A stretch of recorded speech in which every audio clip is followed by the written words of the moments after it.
Hey there, it's Nick. And it's Leah. Real quick thing before we get going.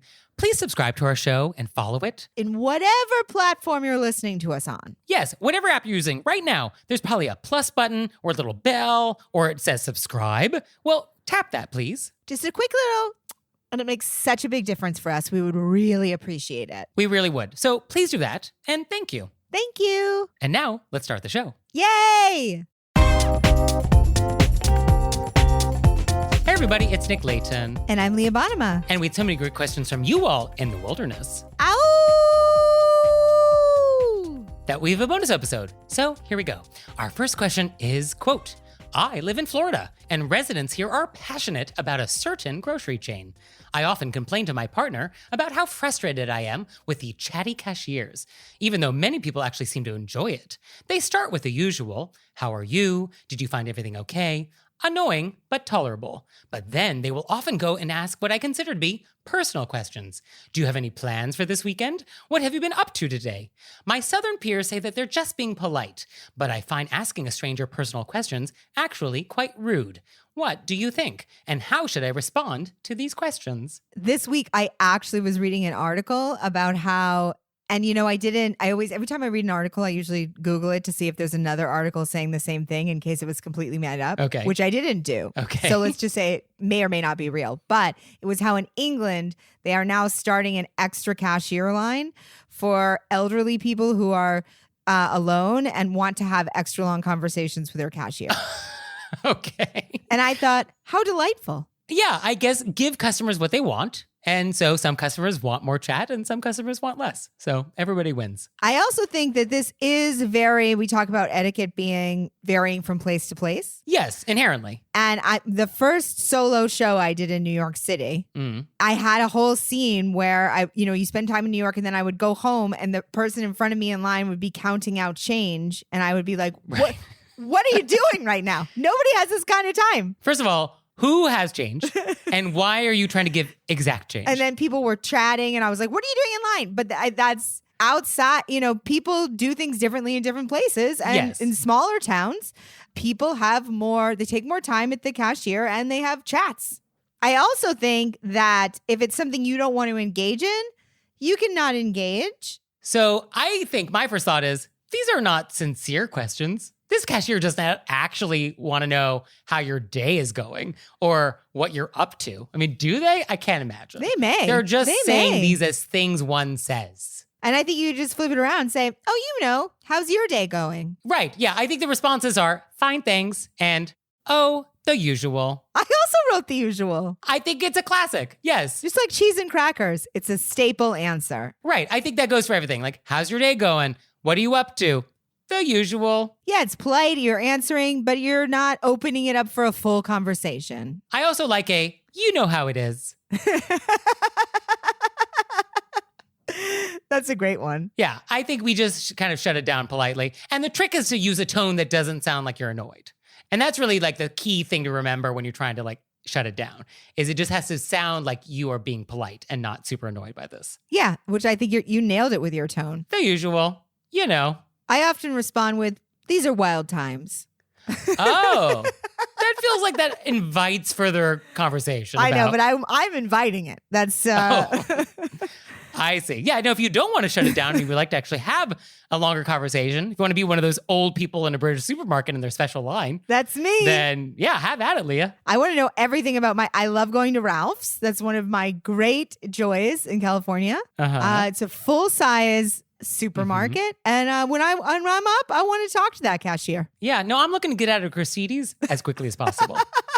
So our next question is, quote, I have a friend that was angry at me for declining her request to attend her impromptu happy hour because I had other commitments.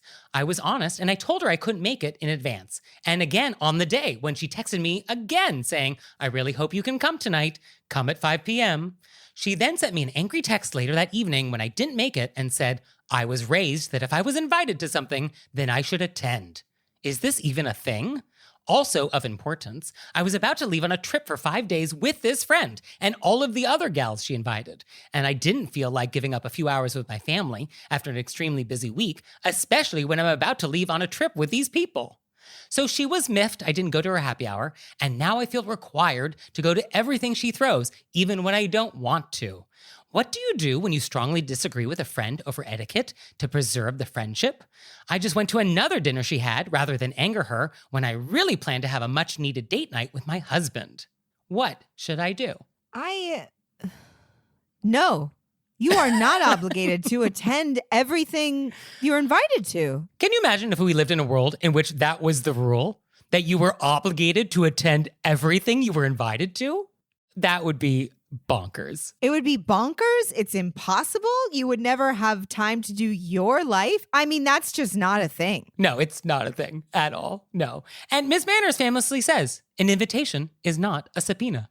And it's really true. You are not obligated to go, and you can always decline. No excuses required. And the idea that she would follow up and be angry with you, come on. I don't even know what that is. That's not, no.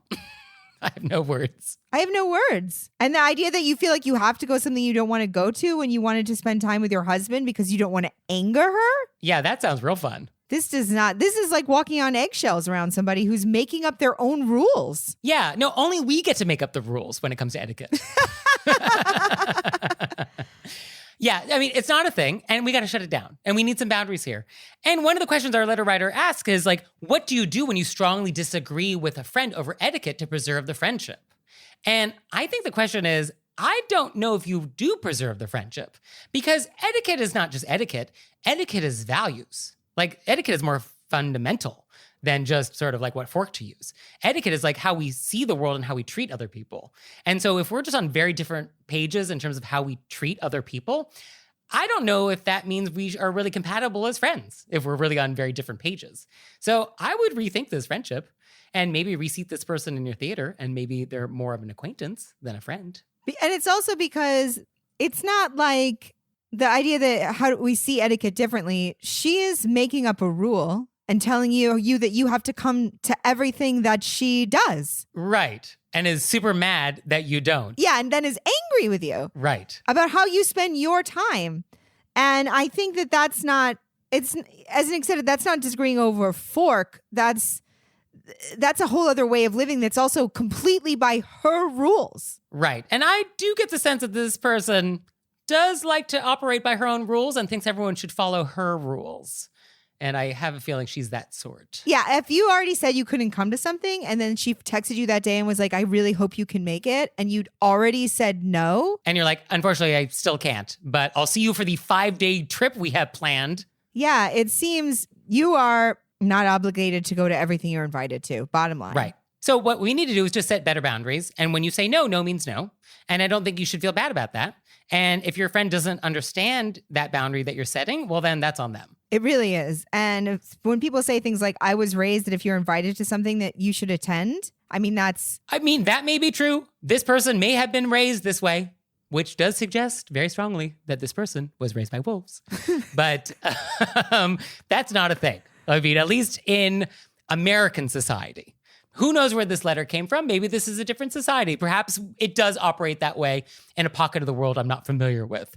But I'm pretty sure there's not a culture in the world that obligates all of their citizens to attend every event that they're invited to. That would be your whole life, balancing events. It's completely unworkable and also makes no sense. Also, if you're the one who's always bending to preserve the friendship, then... But I think that Nick has given you a great quote, which is, well, Miss Manners actually said. Yeah, I think you can always quote Miss Manners when required. Yeah, toss that in. No problem. So our next question is, quote, as a lefty, when I sit down at a restaurant, I swap the silverware and stemware to accommodate my handedness. There are times when a server will continue to set my wine or water glass back on the right side after refilling.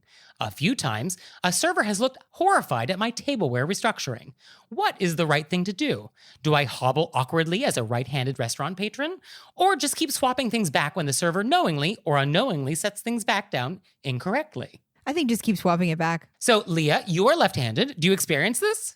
Yeah, I think people, and I've also been a server, so I think it's muscle memory. People pick up the glasses to refill and they put it down, and I think you're often most focused on making sure you don't spill anything. Quite possibly there are people that are moving it back on purpose, but I think in general, people are just focused on the actual pouring and not remembering where they picked it up from and putting it back. Right. That seems fair. I think for me, the question is, are you dining alone or are you dining with other people? Because I think if you're dining for one in a restaurant, do whatever you want. Put it down wherever you want. Doesn't matter. And if the waiter comes up and it's like, put it in the wrong spot, you could even say like, oh, forgive me, I'm left-handed. Sometimes things have a way of migrating to the other side. And you could sort of like make a comment lightly if you wanted. I think if you're dining with other people though, I think you should keep it in its normal place. Because the reason why we have this rule is so that you're not drinking out of somebody else's glass. Like we've all decided as a society that this is where things go, and that's what we all believe and do. And so when you switch it up, that does become confusing for people. I assume you're right-handed with a comment like that. I am right-handed, right? Oh, is that a very right-handed thing to say? It's a very right-handed thing to say, Nick. Of course, you're right-handed. So it's been set up for you. So of course you would say leave it that way. I don't see anything wrong. I'm not going to eat backwards. I'm just going to switch it in my hands. And then I'm not going to drink with my non-drinking hand. Right, but is it such a struggle to reach to the right side with your left hand and grab a wine glass? I probably would just put it in the middle. I don't want it to get mixed up with the other glasses to the person to my left. Right, yeah, we definitely don't want to do that, which is why we do want to try and keep them away from other people's stuff. But I'm not going to, if I drink with my left hand and then it goes down on my left side, I'm not going to feel bad about it. But I mean, like the bread goes on the left. I'm right-handed. Somehow, I do manage to reach over to the bread plate on the left and get the bread. I manage somehow. So, I mean, is it so different as a left-handed person? Am I being very insensitive to left-handed people by thinking this? Do I not understand the struggles? Like, why is it any different? Like, I'm reaching to the left to get my bread. You're reaching to the right to get the wine. Like, isn't this not sort of similar? I think you often forget. I mean, you drink a lot more liquids than you do have bread. You don't know what goes on in my meals. You don't know. Oh, I love a good carbohydrate. But they're also swapping their silverware. Right. And I guess, I mean, that's fine. I don't, have at it. Switch it up. With the glassware, as Nick said, the danger we're running is that it might get mixed up with a person to the left of you. Yeah. So I think if that's not a problem based on the way the table is constructed or where the other diners are, then do whatever you want. It's not a problem. But the etiquette is there because it does keep everything organized for everybody dining together. Like that's the whole point of it. So that's the only reason we have it. So if that doesn't apply to your dining situation, then like have at it. But I don't think we care what the waiter thinks. And I also don't think the waiter was thinking about it. I don't think It's really not the priority of their evening. No. And I also think that if you want to migrate to the left slowly, just remember that the rules were set up by right-handed people. The whole world was, Leah. And if you want to fight against it, I don't really have a problem with it. Oh, you can't take us down, Leah. We're too powerful. We have people in the highest levels of government. We are in every organization. We run every corporation. Oh, yeah. You can't get rid of us all. We have some real stars in the left-handed community, let me tell you that. That's actually true. Yeah. No, you have more talented people in your team, but there's just more of us. It's a numbers game, Leah. And now it's time for Intermezzo. Intermezzo. So this episode is brought to you by HelloFresh. And with HelloFresh, you get farm fresh, pre-proportioned ingredients and seasonal recipes delivered right to your doorstep. And by the way, HelloFresh now owns Every Plate. So we love both. So you can skip the trips to the grocery store and count on HelloFresh to make home cooking easy, fun, and affordable. That's why HelloFresh is America's #1 meal kit. What I love about HelloFresh is that they have multiple meal plan choices. I love meal plan choices. I went with Fit and Wholesome because I'm wholesome. So our boxes are arriving soon, and we're going to report back. We're going to let you know how it went. We're very excited. And for you out there, go to HelloFresh.com/RBWFree and use code RBWFree for free breakfast for life. One breakfast item per box while subscription is active. That's free breakfast for life at HelloFresh.com/RBWFree with code RBWFree. And now it's time for Intermezzo. Intermezzo. Did you know we have merchandise? No. Leah, you didn't? Well, it's true. There's mugs, there's tote bags, there's t-shirts, there's pillows, there's stationery, custom stationery, boxes of stationery, all sorts of great stuff. So go to our website and check it out. And we're always adding to the pillow collection. Yes, anytime something comes up on our show, which is like, put that on a pillow, we do. So check it out. So our next question is, quote, my first book is about to be published in a few months, and I've got a couple of etiquette questions about the process. Should I be sending thank you notes? If so, when? Should I send them to my literary agent, to my publisher, editor? Do I send them when the book comes out, or do I send them when I sign the contract? And what about the acknowledgement page in the book? What a minefield. Is it tacky to just thank your friends and family, or make it more general? I thanked my whole family, but then carved out my sister in particular as my best friend. And then I shouted out my grandmother and my mom, since they were the most influential in my writing the book. I also shouted out my parents as my parents, but now I feel kind of bad that my dad and a few other close family members weren't specifically mentioned. Hey, congratulations. Congratulations. That is a big accomplishment. I'm sure it was a huge amount of work to get there. So yeah, that's amazing. What an incredible accomplishment. Very exciting. And I always think about this when people are making their acceptance speeches at awards shows. I'm sure everybody stresses out. You have a limited amount of time. You have a limited amount of space. And that was my thought here. Like, this is an award acceptance speech, at least the acknowledgement page. Yeah. Like, you only have so much time before the music starts playing. So what do you want to do? And I do think that some people were more influential in the writing process or whatever the creative process than other people, and that's okay. Yes. Yeah. I mean, I think this is not necessarily a everybody gets a trophy situation. Some people should actually be singled out. And I think it's absolutely fine to say my friends and family and then specify, as you were saying, your grandmother and your sister for extra special thanks. And I guess you could also just be general. I just want to thank my friends and family. And then privately, you could just like let those people specifically know in a separate note that you handwrite to them with a copy of your book maybe, and let them know how important they were. Like, that's also an option. But I think that if you said friends and family and then you threw in a few specifics, that's fine. Now, the flip side is the acknowledgement page, it's a big page.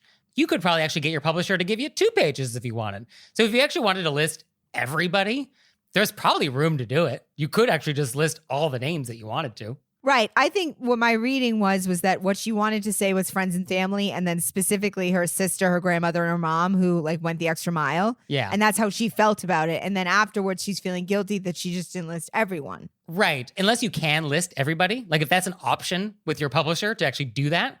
If that's not an option, well, we can't feel guilty about that because that's not an option. So we have to take that guilt off the table because there's nothing you can do about it. In which case, you just have to sort of like do what you can with the space that you have. And so, yeah, I think your approach is fine. And I think regarding the sending thank you notes. Yes, is the answer. Yes. And then for the question of when you signed the contract or when the book came out, I like when the book came out because I love the idea of sending it. For the people who aren't in the publishing company, you can send a book with it. Mm-hmm. And then for your literary agent and your publisher, I think it's like a celebration of when it comes out on the thank you day. Right. Now, here's an idea. The time between signing a contract and a book actually existing in the world, quite a lot of time. Long time. So you could send 2 thank you notes. You could send everybody a thank you note for helping you get to the milestone of signing a contract. That's a big deal. And then 2 years later, or whatever it is, when the actual book exists, you could also send a new round of thank you notes to everybody again. And I think that would also be totally lovely. Yes. Yeah. Yeah, no, we live in a world of more, not or, when it comes to gratitude, please. Should we put that on a pillow? Yes. More, not or. Yeah. I mean, that's my motto for everything. I think put it on a pillow, more, not or. You guys can find that on the Were You Raised by Wolves There you go. website. Oh, yeah. Let's sell some merchandise today. Yes. So just to recap, we've come to the conclusion that it's fine for her to do a general friends and family with the specifics of who went the extra mile. Yep. And then we're going to send thank you notes to everybody. Okay. Yeah. Totally agree. This is great. And congratulations on the book again. Huge congratulations. I mean, I think you should send a thank you note to yourself for being amazing. I mean, that actually is one category of thank you note that we don't actually talk about. Is that a new thing? Is that a new genre of thank you notes? The self thank you? Well, I do feel like she's feeling a lot of anxiety, making sure that everybody is shouted out appropriately and she knows how grateful they are. But I think also take that moment to be like, oh, wow, I finished a book. Yeah. I mean, is that etiquette? I don't know. No, that's a different thing. But congratulations. But we're congratulations, saying congratulations. nevertheless. Yes. So our next question is, quote, I have a combination, question, and vent. Yesterday, we were at lunch, seated outdoors, at a midway upscale restaurant. The table next to us was a couple, a toddler and their new baby. As we were eating our appetizers, the parents of the baby moved around so that their knees were facing each other and used this lap bench as a changing table. And they changed the baby's diaper right there within 10 feet of my hummus. Seriously? And then, when they were leaving, they wondered aloud if they should take the dirty diapers with them. There were 2 dirty diapers. And the mom said, "Nah, they're not poopy. It's fine." It is not fine. Anyway, my question is, what should I have done in this situation? I joked with the staff cleaning up the table, and I tipped extra. But should I have said something to the parents? I have a lot of face rubbing happening.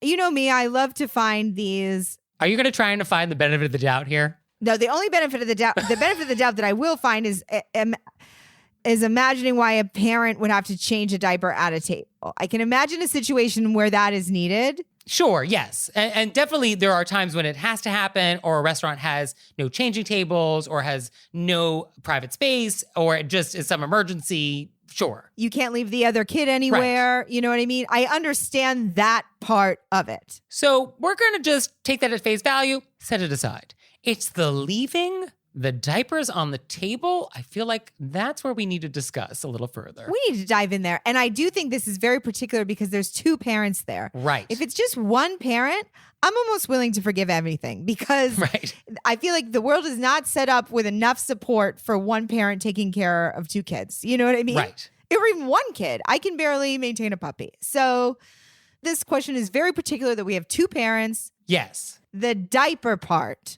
Uh-huh. That's where you're like, in what world are we leaving dirty diapers? 2 of them. 2 of them on a restaurant table. But Leah, they're not poopy. Sometimes I'll have a coffee cup with me from another restaurant, and I feel bad about leaving that coffee cup on the table because with some other logo. That was something that I brought in from somewhere else, and why should the waiter have to clean that up? Let alone a used diaper? Yeah, or 2 of them. 2 used diapers. But then the question is, as a fellow diner in this establishment, what, if anything, do you do? I'd be like, you left your diapers. No kidding. You would never say that. I wouldn't, but the person I live with absolutely would. I mean, as an etiquette response, if you could land that in a non-judgmental tone, be like, excuse me. Oh, I think you left diapers behind. If you could somehow say that in a way that just is like concerned that they may have left some belonging behind. Like, oh, ma'am, you left your scarf. Oh, sir, you left your diapers. You could get away with that, maybe. I just don't even know. We're assuming that I get the idea that this was not an emergency situation, and that's why you know what I mean? I think we can take emergency off the table. Right. I think we can take it off the table because of the detail that these were people that were prepared to leave the diapers behind because they were, quote, not poopy. So I think this person just chose to do this, didn't have to do this. Yeah. Okay. I almost feel like, when I read this, I thought more of a vent. You know what I mean? Because we can't even fix these people. Yeah. I mean, this is not actually a question. Because these people are leaving, quote unquote, emotional dirty diapers all around their whole world. Oh, ooh, metaphor. You know? Yeah. And obviously, Nick and I are with the caveat that it's an emergency, which we've established it is not. Right. Because I've been with friends, you got to change a baby. There's nowhere to go. Obviously, change the baby right there. Right. It's the leaving the diapers on the table. Yeah. And there's other diners around. There's just a diaper on the table. I don't know. What's going on? And to feel like it's cool to leave it. It's cool. It's just pee. It's just pee. Yeah. It's not poopy. I will also take that as a ringtone, to be honest. Nick saying, it's not poopy. It's not poopy. Yeah. And the person calling you probably isn't. So I think, what do you do? I mean, this is for the restaurant to handle. And so I think you just have to subcontract. The best you can do as a diner, I think, is just to give a look that looks puzzled. I don't think you want a dismissive look. I don't think you want sort of like a disappointed look. I think you just need a puzzled look. Like, I'm just puzzled by what is happening. And I think that's sort of the best you can do. Yeah. We're going to have to get like a flip book of Nick looks. Yes, definitely we need to have a deck of flashcards of all the looks you can give in all different situations. The disappointed one I feel from a previous episode. I feel so bad that people at home didn't get to see that. And that one, I have a lot of practice. So, is there anything you're disappointed about or puzzled by? Let us know. You can let us know through our website, rearrangedbywolves.com, or you can leave us a voicemail or send us a text message, 267-CALL-RBW. And we'll see you next time. Bye. Bye.